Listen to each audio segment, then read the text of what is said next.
into the mirror and see only himself, exactly as he is. So then it shows us what we want, whatever we want. Yes and no. It shows us nothing more or less than the deepest and most desperate desires of our hearts. Now you, Harry, who have never known your family, you see them standing beside you. But remember this, Harry. This mirror gives us neither knowledge or truth. Men have wasted away in front of it, even gone mad. That is why tomorrow it will be moved to a new home. And I must ask you not to go looking for it again. It does not do to dwell on dreams, Harry, and forget to live. Professor Quirrell couldn't bear to have you touch him. It was because of your mother. She sacrificed herself for you. And that kind of act leaves a mark. No. This kind of mark cannot be seen. It lives in your very skin. What is it? Love, Harry. Love.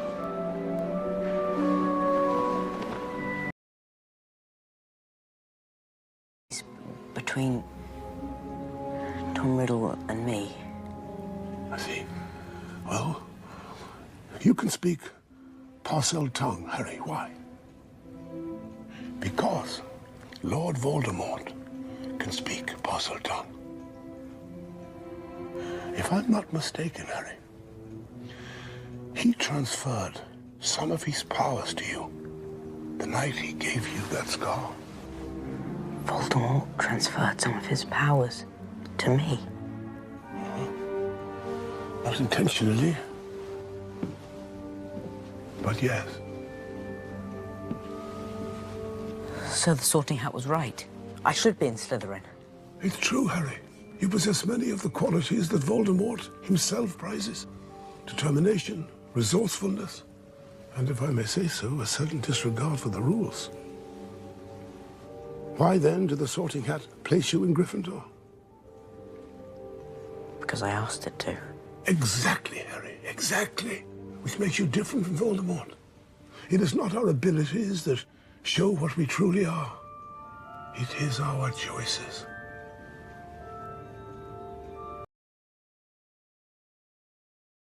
It is not in the nature of a Dementor to be forgiving. But you know, happiness can be found even in the darkest of times. If one only remembers to turn on the light. A child's voice, however honest and true, is meaningless to those who've forgotten how to listen.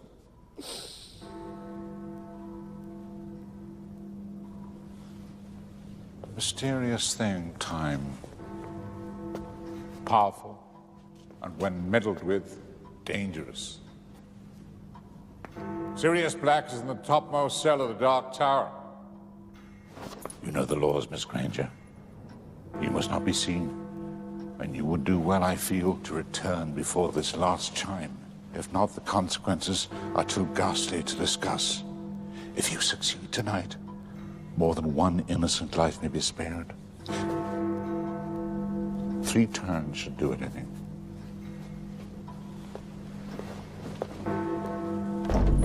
Oh, by the way, when in doubt, I find retracing my steps to be a wise place to begin.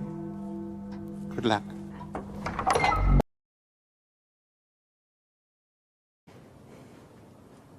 Dark and difficult times lie ahead. Soon we must all face the choice between what is right and what is easy. But remember this, you have friends here.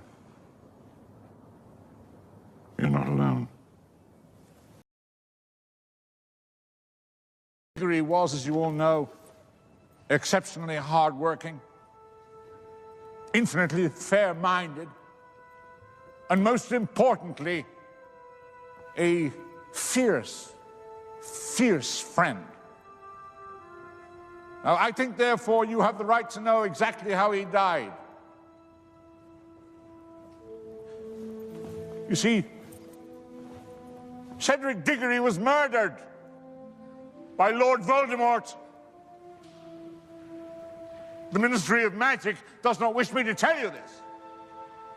But not to do so, I think, would be an insult to his memory.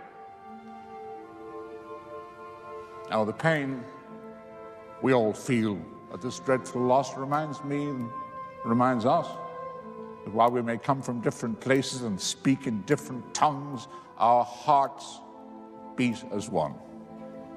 In light of recent events, the bonds of friendship we made this year will be more important than ever. Remember that. And Cedric Diggory will not have died in vain. You remember that. And we'll celebrate a boy who was kind and honest and brave and true, right to the very end. Seemed to all the world a student like any other. His name, Tom Riddle.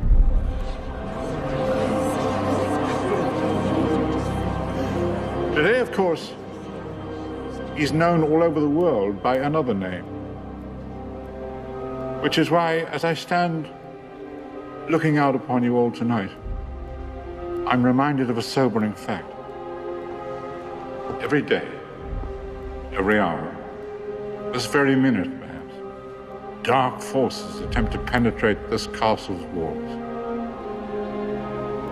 But in the end, their greatest weapon is you. Just something to think about. Need a shave, my friend. You know, at times, I forget how much you've grown. At times, I still see the small boy from the cupboard. Forgive my mawkishness, Harry. I'm an old man. You still look the same to me, sir. Just like your mother, you're unfailingly kind. A trait people never fail to undervalue, I'm afraid.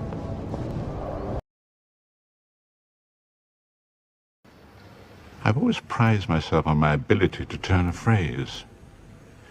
Words are, in my not-so-humble opinion, our most inexhaustible source of magic, capable of both inflicting injury and remedying it. But I would, in this case, amend my original statement to this. Help will always be given at Hogwarts to those who deserve it.